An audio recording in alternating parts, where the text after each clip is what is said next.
1960, 70లలో బాలీవుడ్ ఎందరో టాలెంటెడ్ హీరోలతో కలకల్లాడింది. ఈ కాలంలో angry young man Amitabh Bachchan, romantic super star Rajesh Khanna, chocolate boy Rishi Kapoor వంటి దిగ్గజాలు తమదైన ముద్ర వేశారు.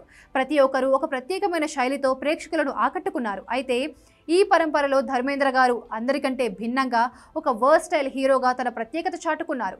ఈ పోటీలో తన స్థానాన్ని సుస్థిరం చేసుకున్నారు. ఆయన తెరపై ప్రదర్శించిన బలం, మాస్ అపీల్, న్యాచురల్ యాక్టింగ్ ఆయనకు హీ మ్యాన్ అలాగే యాక్షన్ కింగ్ బిరుదులను తెచ్చిపెట్టాయి. ఇతర హీరోలు తరచుగా ఒకే జోనర్లో సినిమాలు చేస్తున్నప్పటికీ ధర్మేంద్ర మాత్రం యాక్షన్తో పాటు కామెడీ సినిమాలు చేస్తూ అద్భుతమైన బ్యాలెన్స్ చూపించారు.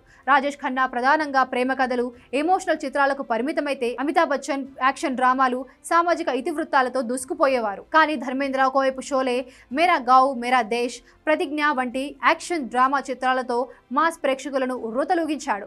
మరోవైపు చుప్కే చుప్కే చాచా భతీజా వంటి చిత్రాలలో తన కామెడీ టైమింగ్తో అందరినీ నవ్వించాడు. యాక్షన్, రొమాన్స్, హాస్యాన్ని కలగలపగల ఈ అరుదైన సామర్థ్యం ఆయనను మిగతా వారితో పోలిస్తే ప్రత్యేకంగా నిలబెట్టింది. ధర్మేంద్ర పాత్రలోని గొప్పదనం ఏమిటంటే ఆయన పాత్రలు ఎంత యాక్షన్తో కూడుకున్నవైనా లేదా ఎంత హాస్యాన్ని పండించినా వాటిలో ఒక రకమైన నిజాయితీ ఉండేది. ముఖ్యంగా స్నేహితుడిగా ఆయన పోషించిన పాత్రలు అద్భుతం. షోలేలో అమితాబ్ బచ్చన్తో కలిసి వీరు జైల అపారమైన స్నేహాన్ని తెరకెక్కించడంలో ఆయన నటన మరువలేనిది. రాజేష్ ఖన్నా తన సోలో హీరో పాత్రలతో రొమాంటిక్ ఇమేజ్ని సృష్టించుకోగా ధర్మేంద్ర మాత్రం తన సహనటులతో కలిసి చక్కటి కెమిస్ట్రీని పంచుకోవడంలో విజయం సాధించారు. ఆ రోజుల్లోనే ఆయన చాలా మల్టీ స్టారర్ సినిమాలు చేశారు.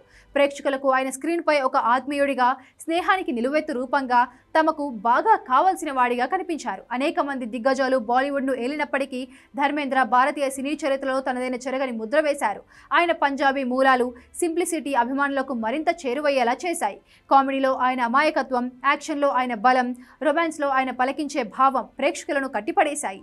ఈ వైవిధ్యమే ఆయనను ఒక తరం ప్రేక్షకులకు మాత్రమే కాకుండా తరాలుగా వస్తున్న సినీ అభిమానులందరికీ ప్రియమైన నటుడిగా మార్చింది. అందుకే 60లలో 70లలో నాటి హీరోల గురించి మాట్లాడినప్పుడు ధర్మేంద్ర ప్రత్యేకత ఎప్పటికీ నిలిచే ఉంటుంది. ఈ రోజు ఆయన భౌతికంగా మన మధ్య లేకపోవచ్చు, కానీ ఆయన నటించిన సినిమాలు మాత్రం ఎప్పటికీ అలాగే నిలిచిపోతాయి. ఇంకొన్ని తరాల పాటు బాలీవుడ్లో ఎంతమంది హీరోలు వచ్చినా ధర్మేంద్రకు సాటి ఎవరూ లేరు.